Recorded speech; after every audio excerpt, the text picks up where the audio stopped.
حزب و لایەنە سیاسیەکانی کەرکووک و ئەندامانی فراکسیۆنی کەرکووکی یەکێتی نیشتمانی کوردستان لە پەرلەمانی عێراق و بە بەشداری وەزیری هەرێم بۆ کاروباری نێوان هەرێم و بەغدا لە بارگای مەکتەبی سیاسی یەکێتی نیشتمانی کوردستان لە شاری کەرکووک کۆبوونەوە.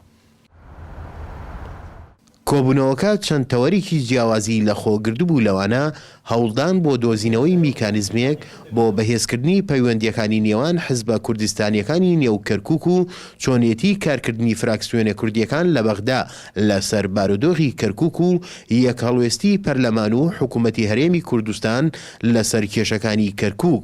دوا بەدوای کۆبوونەوەکەش لە کۆنگرێکی ڕۆژنامەوانیدا ئەو خاڵانەی لە کۆبوونەوەکەدا لەسەری ڕێک کەوتبوون خرانە ڕوو.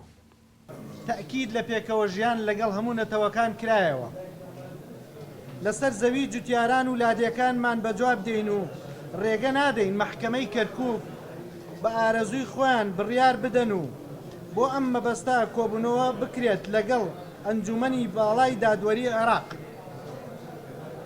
دووەم، لەسەر دامەزراندنی هاوڵاتیان ڕێگە لە قۆرخکاری دەگرین، ناهێڵین کورد و هاوڵاتیان بێبەش بکرێن.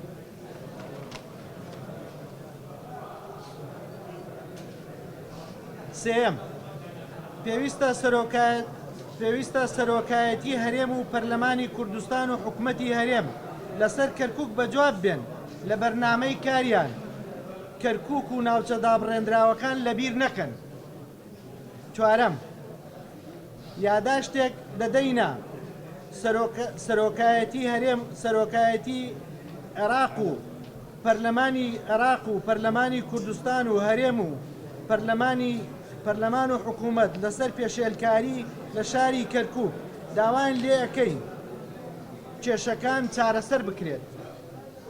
پێنجەم، جەختکردنەوە لەسەر جێبەجێکردنی مادەی 140 و دانانی بودجە بۆیان بۆ زیان لێکەوتوانی کورد لە شاری کەرکووک